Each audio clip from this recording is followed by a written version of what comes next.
Keluaran 4 ayat 10, lalu kata Musa kepada Tuhan, Tuhan, aku ini tidak pandai bicara, dahulu pun tidak, dan sejak engkau berfirman kepada hambamu pun tidak, sebab aku berat mulut dan berat lidah.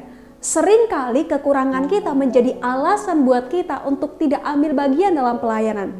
Kita merasa kita tidak masuk kualifikasi dan kita menilai diri kita begitu rendah. Dan kekurangan kita menjadi pembenaran buat diri kita untuk tidak ambil bagian dalam pelayanan itu. Dan kita merasa bahwa tanpa diri kita pun pelayanan tetap jalan. Hal ini juga yang dirasakan oleh Musa. Dia merasa dia tidak masuk kualifikasi oleh karena dia tidak pandai bicara dan dia berat mulut dan berat lidah, sehingga dia berkata kepada Allah untuk memilih orang lain saja dibandingkan dirinya.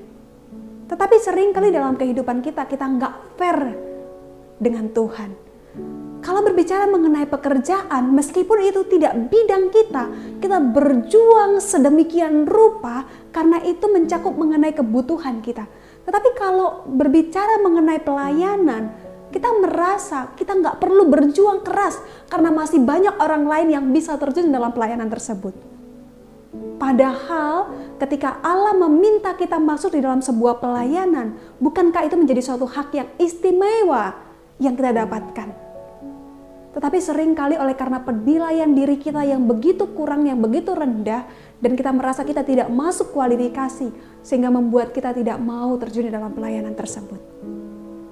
Kita tidak layak menilai diri kita begitu rendah, tidak masuk kualifikasi atau yang lainnya. Sebab yang layak melakukannya hanyalah Tuhan.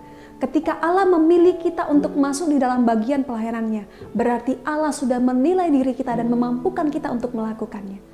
Maka ketika Allah memanggil kita untuk masuk di dalam sebuah pelayanan yang Tuhan percayakan kepada kita, jangan cepat-cepat menilai diri kita tidak mampu, tapi mintalah kepada Tuhan untuk Tuhan memampukan kita melayani Dia. Mari kita berdoa. Terima kasih Tuhan karena Tuhan menolong setiap kami ketika kami merasa diri kami tidak layak dan tidak mampu melayani Engkau. Engkau menolong dan memampukan setiap kami. Terima kasih Tuhan, di dalam nama Tuhan kami Yesus Kristus kami berdoa. Amin.